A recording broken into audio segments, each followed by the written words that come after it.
तुम्ही एखादं घर घेतलं असाल नागपूरमध्ये तर पुण्यावरूनही तुम्ही त्याची रजिस्ट्री करू शकता, नोंदणी करू शकता। तुम्ही जर पुण्यात घर घेतलं तर मुंबईवरून नोंदणी करू शकता आणि आता फेसलेस करता येईल। तुमचं आधार कार्ड, तुमचं इन्कम टॅक्सचं जे कार्ड आहे त्याच्यावर सुद्धा तुमचं फेस त्या ठिकाणी रजिस्टर करण्यात येतील।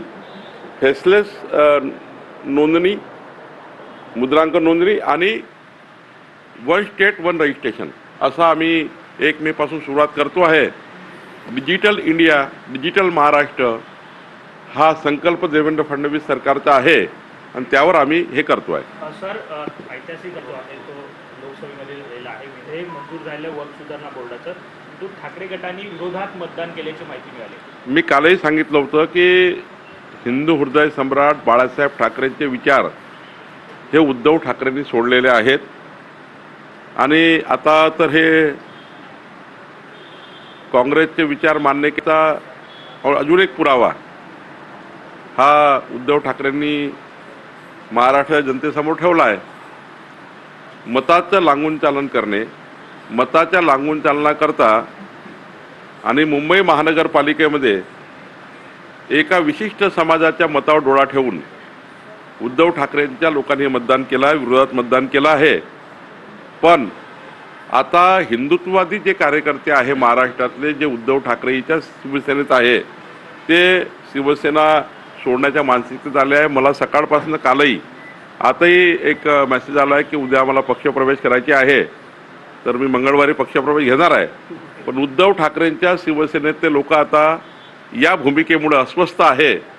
वक्फ सुधारणा कायद्याचा विरोध करणे म्हणजे ज्या पद्धतीने विरोध केला आहे तो या महाराष्ट्राचा अपमान आहे, देशाचाही अपमान आहे। आणि मला असं वाटतं आता उद्धव ठाकरे साहेबांना कुठल्याही परिस्थितीमध्ये जनता माफ करणार नाही। जे खासदार उद्धव ठाकरेचे निवडून दिले, ज्या जनतेने, ज्या ज्या जिल्ह्यामधले खासदार, लोकांना नक्की वाटेल की आमची चूक झाली, आम्ही उद्धव ठाकरेंना जे मतदान केलं मशालवर हे चूक झाली आहे असं जनतेला वाटेल आणि जनता आता पुन्हा उद्धव ठाकरेंच्या उमेदवाराला निवडून देणार नाही। कारण वक्फ सुधारणा विधेयकाचा विरोध उद्धव ठाकरेंच्या शिवसेनेने केला आहे। संजय राऊतांनी भाजपवर आरोप केला आहे की मुंबईतल्या आणि महाराष्ट्रातल्या वक्फ बोर्डाच्या जो जमिनी आहेत त्याच्या आधीच सौदे झाले आहेत आणि त्यासाठी हे विधेयक आणून मंजुरी घेण्याची घाई केली आहे। मी कालही सांगितलं की एखाद्या व्यक्तीला जसा पंडुरोग होतो त्यानंतर तो काही बडबड करतो, तसा पंडुरोग झाला आहे। भाजपचा पंडुरोग, मोदी साहेबाच्या नावाचा पंडुरोग म्हणजे मोदींचं नाव घेतलं, मोदींजींनी चांगला कायदा केला की यांना विस्मृती येते। हिंदू हृदय सम्राट बाळासाहेब ठाकरेंजीचा विचार होता की वक्फ बोर्ड सुधारणा विधेयक आले पाहिजे, त्या काळापासून हा विचार होता। आणि वक्फ सुधारणा विधेयकामध्ये काय होणार आहे तर गरीब माणसाचं कल्याण होणार आहे। चुकीच्या पद्धतीच्या ज्या नोंदी झाल्या आहेत म्हणजे आमचे जिल्हाधिकारी, शासन यावर आता काम करणार आहे।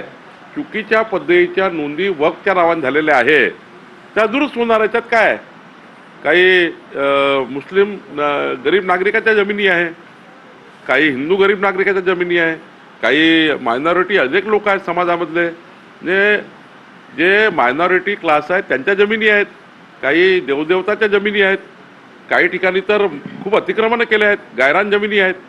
आणि त्यामुळं काय फरक पडणार आहे, सर्वेक्षण होणार आहे, सर्वेक्षणाचे अधिकार मिळणार आहे आणि कायद्याने सर्व होणार आहे। त्यामुळं खरं तर या सुधारणा विधेयकामुळं ज्या लोकांवर अनेक वर्षापासून अतिक्रमण झाले, अनेक प्रकारची मोगलशाही वक्फ बोर्डाच्या माध्यमातून केली गेली, ती दुरुस्त होण्यासाठी माननीय प्रधानमंत्री मोदीजींनी हा अत्यंत महत्त्वाचा कायदा या महाराष्ट्र देशाकरता आणला आहे। खरं तर त्यांनी दिलेलं लोकसभेच्या काळातलं जे अत्यंत महत्त्वाचा मॅनिफेस्टो होता तो मोदीजीने पूर्ण केला।